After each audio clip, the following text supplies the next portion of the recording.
ዛሬ ስለ አስም በሽታ የምናወራው ስለ አስም ህመም ስናወራ ያዋቂዎችን አንስተን የህፃናትን እንዳንተው የህፃናትን አንስተን ያዋቂዎችን እንዳንተው ያዋቂዎችንም ሐኪም የህፃናትንም ሐኪም ስፔሻሊስትና ሰብ ስፔሻሊስት ሐኪም ነው ዘንላችሁ ይመጣል። ስለዚህ ስለ ልጆቻችሁም ስለ ራሳችሁም በደንብ አዳምጡና እንዴት ልናግዛችሁና ልረዳችሁ እንደምንችል ደግሞ እንጠቁማችኋለን።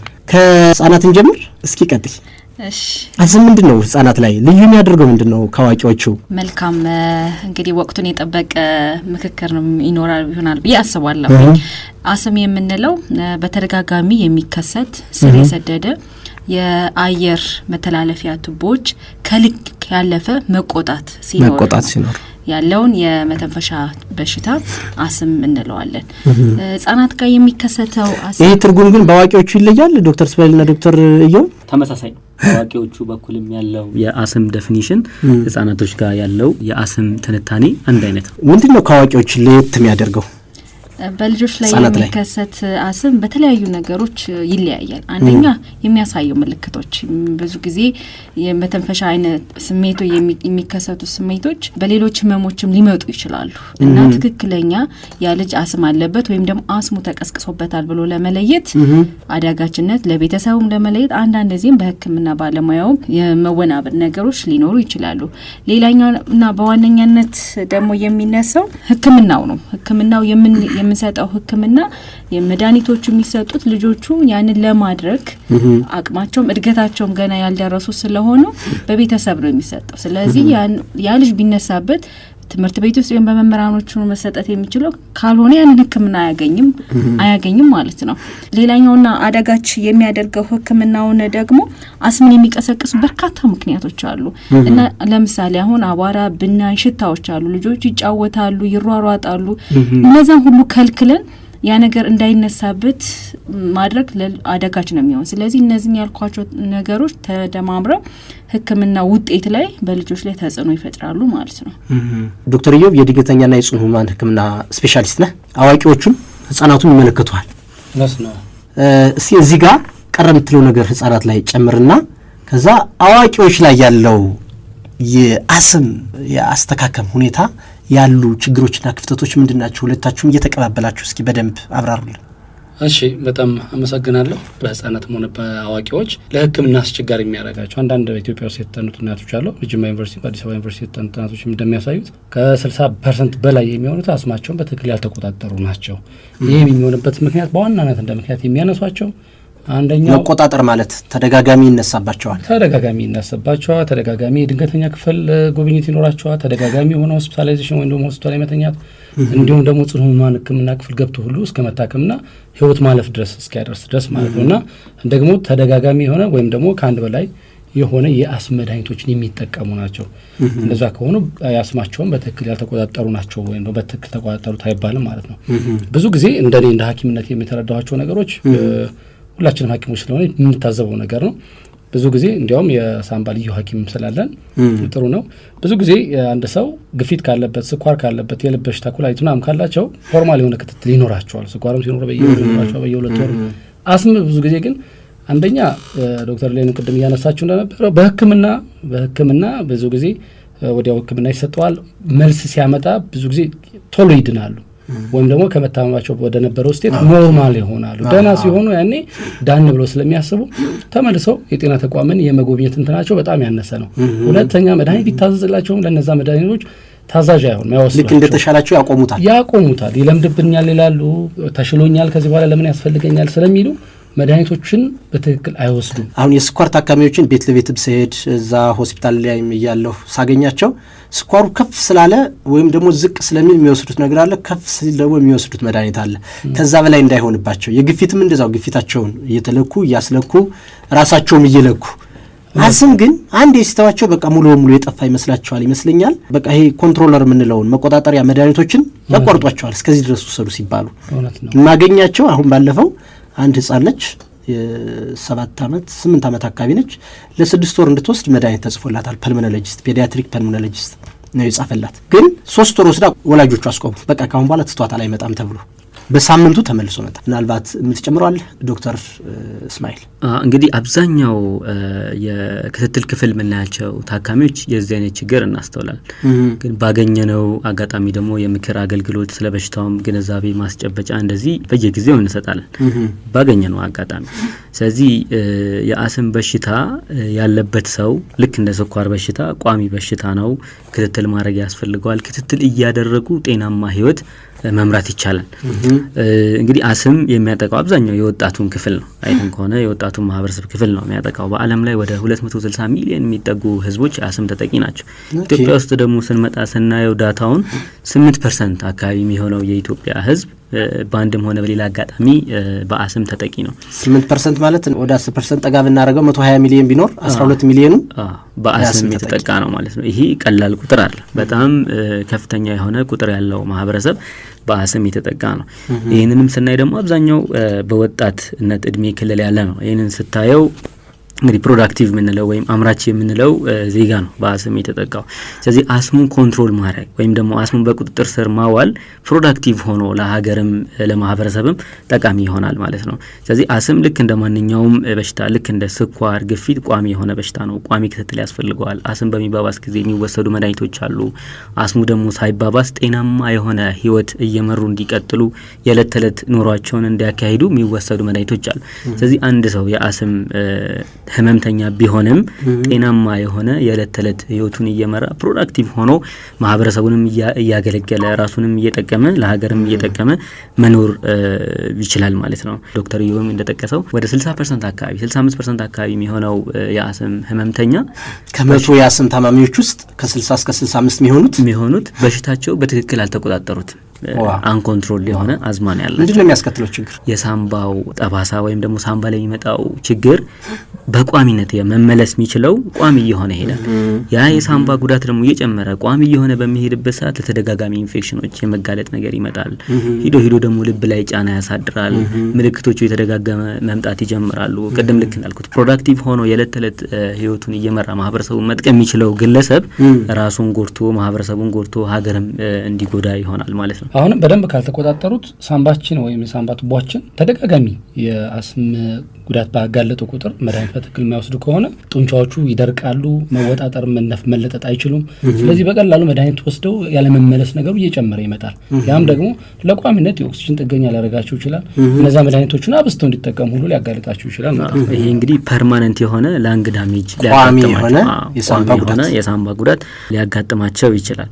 ለምንድን ነው በቁጥጥር ስር ያልዋለው ይሄ አስም ብለን በምንጠይቅበት ሰዓት አንድ ሰው ወደ ጤና ተቋም የመምጣት ነገሩና ክትትሉን የማስቀጠል ሂደቱ እኛ ሀገር ላይ ስናየው ስፔሻሊ ደግሞ በአስም ህመም የተጠቁ ሰዎች ይህንን ነገር ማከናወን ላይ ትንሽ ወደ ኋላ ያለ ነው። ስለዚህ ከዚህም ጋር ተያይዞ የግንዛቤ ማስጨበጫ ትሬኒንጎች ያስፈልጉናል።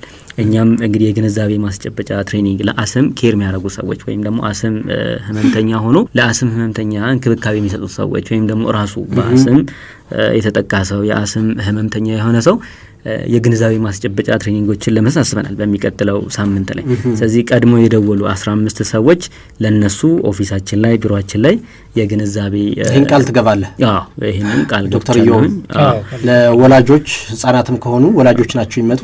በነገራችን ላይ ፔዲያትሪክስ ከስንት ዓመት እስከ ስንት ዓመት ነው የተለመደው? እስከ 14 እስከ 15 ዓመት ላይ ያለ ነው። ግን በዓለም አቀፍ የጤና ደረጃ እስከ 19 ዓመት በደብሊውኤችኦ እስከ 19 ዓመት ያሉ ታዳጊዎች በሙሉ በፔዲያትሪክስ ወይም ደግሞ ህጻናት ታዳጊዎች ብለን ነው የምናካትታቸው። ኦኬ በተለምዶ ያው የህጻናት ላለን ግን የታዳጊም ሐኪም ናቸው ፔዲያትሪሽንስ። አዶሌሰንት ታዳጊዎችን ያካትታል። በጣም ጥሩ። ስለዚህ እስከዛ ያሉት ማወቅ የሚችሉ ሃይስኩል ተማሪዎች ከሆኑ አዋቂዎች ከሆኑ እነሱ ራሳቸው መተው ህጻናት ከሆኑ ወይም ደግሞ መረዳት ማይችሉ ከሆኑ ደግሞ ወላጆቻቸው ቢመጡ አዲስ አበባ ላይ ያሉ ከሆነ ቢሮአችን ጋር መተው ተመዝግበው ቡክ አድርገው ቢመጡ በተግባርም የተደገፈ ስልጠና ለመስጠት ባለፈው ዶክተር ዮ እየነገረኝ ነበር። ከመቶ የአስም ታካሚዎች ውስጥ 80ዎቹ እንዴት ተደርጎ ፐፍ እንደሚደረግ ወይም ደግሞ እንደሚነፋ ባፍ በኩል አያውቁም። አንዳንድ ሰው ሲነፋ አዋቂዎች እንደዛ ካላወቁ ህፃናቱ ደግሞ መድኃኒቱን የሚሰጡ ወላጆች ናቸው። ይሄንን አያውቁም ማለት ነው። ወላጆቹም አያውቁም፣ ህፃናቱም ተነግሯቸው አይሰሙም። አዎ ልጆቹ በመተንፈሻ ተስቦ የሚወሰድ መድኃኒት ስለሆነ አንደኛ እድገታቸውም ለዚህ ውስን ስለሆነ በተለይ ከ6 ዓመት በታች ለሆኑ ህጻናት ይሄ ደግሞ የባሰ ያደርገዋል። ካንተ ካልተው በተጨማሪ ደግሞ የምንሰጠው አገልግሎት የሚሆነው ለወላጆች ወይም ቤት ውስጥ ላሉት ብቻ ሳይሆን ዴኬር ላይ ለሚውሉ ልጆችንም ትኩረት ማድረግ ስላለብን ዴኬር ሰርቪስ የሚሰጡትንም በትምህርት ቤት ውስጥ ያሉ የመምህራንና የሌሎች የትምህርት ቤት ማህበረሰብ በተጨማሪም ደግሞ ስፖርት ላይ የሚሳተፉ ብዙ ወጣቶች አሉን በስፖርት ውድድር ላይ ያሉ። ስለዚህ የስፖርት አሰልጣኞች አንድ ህፃን ልጅ ወይም ታዳጊዎች በእንደዚህ አይነት ውድድር በሚወዳደርበት ጊዜ አስም በሽተኞች ከሆኑ እንዴት ነው መሆን ያለባቸው፣ መድኃኒቶቹ እንዴት ከመቼ ደቂቃ በፊት አስቀድመው ይወሰዱ፣ ቢነሳበት ውድድር ላይ ወይም ምን ማድረግ አለበት። የኢትዮጵያ እግር ኳስ ፌዴሬሽንም ይሁን የአትሌቲክስ ፌዴሬሽን አካላት ፎር ፍሪ ይህን ስልጠና መስጠት እንደምንችልና ኮንታክት ቢያደርጉን ልንሰጣቸው እንደምንችል ማግኘት ይችላሉ። ምክንያቱም የሀገራችን እግር ኳስ በዚህ በኩል በእኛ በኩል መርዳት ምንችለውን ያህል ከረዳን በጣም ደስተኞች ነን። ከዛ በተጨማሪ ትምህርት ቤቶችም የተለያዩ ትምህርት ቤቶች እየሄድን ሰልፍ ላይ የሚሆን ለልጆቹ ወይም ለመምህራኑ ስልጠና እንደምንሰጥም ይህን ኮንታክት ቢያደርጉን እንዲያውቁ ለማለት ነው። ከዛ ውጭ ከህፃናት 15 ከአዋቂዎች 15 ከአንገተ ላይ ደግሞ 15 ሰዎች ቀድመው የተመዘገቡ ቀጣይ ሳምንት በሚመች ሰዓት ደውለን ነግረናቸው የግንዛቤ ማስጨበጫና ሰፋ ያለ ትንታኔ ገለጻ እናደርግላቸዋለን። ዶክተር ኢዮብ ለዶክተር እስማኤልና ለዶክተር ኢሌኒ አንዳንድ ደቂቃ ልስጣችሁ። አመሰግናለሁ። በድጋሚ ዶክተር የሸዋስ አስም ያለባቸው ሰዎች በተደጋጋሚ እየተነሳባቸው ስራቸውን መስራት ያቃታቸው ሰዎች አስም ኮንትሮል ማድረግ ይቻላል፣ አስምን መቆጣጠር ይቻላል። አንደኛው አስምን አንደርስታንድ ማድረግ ወይም ደግሞ አስም ራሱ ምንድነው በሽታው የሚለውን ነገር ማወቅ እንዲያውቁ ማድረግ። ምክንያቱም አንድ ሰው ልናግዛቸው ምንችለው ምክንያቱም አንድ ሰው በሽታውን ሲያቅ ነው ስለ በሽታው በደንብ ሲገባው ነው ህክምናውን መቀጠል የሚችለው። ሌላኛው አስም የሚያስነሳባቸው ነገር ምን እንደሆነ አይደንቲፋይ እንዲያደርጉ ማድረግ፣ ራሳቸው ኢኒሺዬቲቭ ወስደው ራሳቸው በሽታቸውን ኮንትሮል እንዲያደርጉ ትልቅ አስተዋጽኦ እናበረክታለን እዚህ የግንዛቤ ማስጨበጫ ትሬኒንጉ ላይ ማለት ነው። ስለዚህ የአስም መድኃኒቱን እንዴት ነው መውሰድ ያለባቸው፣ መቼ እንግዲህ የተለያዩ የአስም መድኃኒቶች አሉ፣ የትኛው መድኃኒት ነው መቼ መውሰድ ያለባቸው፣ የትኛው መድኃኒት ነው መቼ መውሰድ የሌለባቸው የሚሉትን ነገሮች አብረን አያይዘን የግንዛቤ ማስጨበጫ ትምህርቱ ላይ እንሰጣለን ማለት ነው። ከዛም በተጨማሪ ክትትል የሚፈልጉ ታካሚዎችን ቋሚ ክትትል አሬንጅ ማድረግ የሚፈልጉ ታካሚዎችንም ልክ እንደዚሁ ቋሚ ክትትል እዛው ኦፊሳችን ላይ አሬንጅ እናደርግላቸዋለን ማለት ነው። በዚህ መልኩ እንቀጥላለን። የትኛው የአስም ታካሚ ነው ቫክሲኔሽን የሚያስፈልገው ክትባት የሚያስፈልገው የሚለውን ነገርም አብረን አያይዘን በጣም የተረሳ ግን ደግሞ በጣም ጥቅም ያለው አስፈላጊ የሆነ ስለዚህ እዚህ የግንዛቤ ማስጨበጫ ትምህርቱ ላይ አብረን አያይዘን እናነሳዋለን። ለብዙ ሰው ተደራሽ ይሆናል ብዬ አስባለሁ፣ ብዙ ሰውም ይጠቀማል ብዬ አስባለሁ በዚህ የግንዛቤ ማስጨበጫ ትምህርት ላይ። እሺ ያው በብዛት አሁን ማንሳት የምፈልገው ብዙ የአስም ታካሚዎች የመጀመሪያ ጊዜ ሲመጡና አስም መሆኑ የሚነገራቸው በብዛት ኢመርጀንሲ ክፍል ነው። ምልክቶች ይኖራሉ፣ ኦክሲጅን መታፈን ይኖራቸዋልና ድንገተኛ ክፍል ይመጣሉ። ስለዚህ ከመጀመሪያ ጀምሮ ብዙ መሰራት ያለባቸው ነገሮች አሉና ከወጡ በኋላ ምን አይነት ክትትል ማድረግ እንዳለባቸው ራሱ ኢመርጀንሲ ስለሆነ በ24 ሰዓት ባልሞላ ውስጥ ታክመው ይሄዳሉ። ስለዚህ በጣም ስለሚሻላቸው ክትትል የሚያስፈልግ እንደመሆኑ ራሱ ይረሱታል። ሰው ምን አይነት ክትትል ማድረግ እንዳለባቸው በቂ የሆነ ቤታቸው ወይም ደግሞ ስራ ቦታ ላይ ምን አይነት ጥንቃቄ ማድረግ እንዳለባቸው በቂ የሆነ የምክር ስልጠና አገልግሎት እንሰጣለን። ስለ መድኃኒት አሰጣጡም ዶክተር እስማኤል እንዳነሳው ስለ መድኃኒት አሰጣጡ በተለይ ቅድም እንዳነሳው 80% የሚያክሉት በትክክል የማይወስዱ ወደ 75% የሚሆኑት ደግሞ የታዘዙትን የማያደርጉ ናቸው። መድኃኒቶች በታዘዙ መንገድ የማይወስዱ ናቸውና ስለዚህ እንዴት መውሰድ እንዳለባቸው እንዴት መቆጣጠር እንዳለባቸው በቂ የሆነ ምክርና ስልጠና እንሰጣለን። በጣም እናመሰግናለን ዶክተር ኢሌኒ። አስም የቀሰቀሱ ነገሮችን በደንብ ወላጆች መለየት አለባቸው፣ አዋቂዎችንም ጨምሮ። ምክንያቱም ቀስቃሹ ነገር እስካልተወገደ ወይም ካልተቆጣጠር ነው ድረስ ተደጋጋሚ መምጣቱ ሕክምናውንም አዳጋች ነው የሚያደርገውና ከምንም በላይ ደግሞ የአስም ተግባራዊ እቅድ ወይም ደግሞ አስም አክሽን ፕላን የምንለው አለ። በሀገራችን በአማርኛና በኦሮምኛ ቋንቋ የተዘጋጀ እንዴት ልጆችን ቤት ውስጥ ወላጆች መከታተል አለባቸው፣ ምን ምልክት ሲያሳዩ ይነሳባቸዋል፣ የዛኔ ምን እናደርግ የሚል ማኑዋል አለ። እሱ ጋር አንዱም ተግባራዊ ስልጠና ጋር የምንሰጠው ይኖራል። ከዛም በተጨማሪ ተያያዥነት ያላቸው ሌሎች የአለርጂ ህመሞች የምላቸው የአፍንጫ ሊሆን ይችላል፣ የቆዳ ወይም የምግብ አለርጂዎች ካሉባቸው እነሱም ዋነኛ ቀስቃሽ ምክንያቶች ናቸው የሚሆኑትና እነሱንም ትኩረት ሰጥቶ ተገቢው ሕክምና መሰጠት ይኖርበታል። ከምንም በላይ ክትትሉ ደግሞ እጅጉኑ አስፈላጊ ነው። በጣም ጥሩ። ለዚህ ሳምንት የአንገት በላይ ሕክምና ቶንሲልና አንጥል ላይ በተመለከተ በዋነኝነት ምን ሰጠው የግንዛቤ ማስጨበጫ አስም ላይ በተመለከተ የአዋቂዎችና የህፃናት አዲስ አበባ ላይ ላሉት ቢሮአችን ላይ ብለናል። ክፍለ ሀገር ላይ ላሉት ደግሞ በስልክ ኢንተርኔት ማይጠቀሙ አርሶ አደሮች ሊኖሩ ይችላሉ። በስልክ በኮል ኮንፈረንስ 6 ሰው እያስገባን ከ30 ደቂቃ እስከ 1 ሰዓት የሚወስድ የግንዛቤ ማስጨበጫ ትምህርት እንደምንሰጣቸው ቃል እንገባለን። በጎግል ሚትም ይሁን በዙምም ይሁን መግባት የሚችሉ ደግሞ እሱንም እየተመዘገቡ ይህን ምዝገባ በ0988 15 16 17 ማድረግ ምንም ክፍያ አያስከፍልም። አገልግሎቱን ግን ማግኘት ይችላሉ። ስፔሻሊስቶችና ሰብ ስፔሻሊስቶችን ጊዜ ሰጥተው ጊዜ ወስደው እነሱም ጊዜ መድበው ስለህመማቸው ሐኪሞቹ ጊዜያቸውን ከሰጡ እኛ ከሰጠን እነሱ ደግሞ ለህመማቸው ጊዜ ሰጥተው መጥተው ማማከርና አስፈላጊ የሆነውን ጥንቃቄ ማድረግ እጅግ በጣም አስፈላጊ ነው። መልካም ሳምንት ይሁንላችሁ።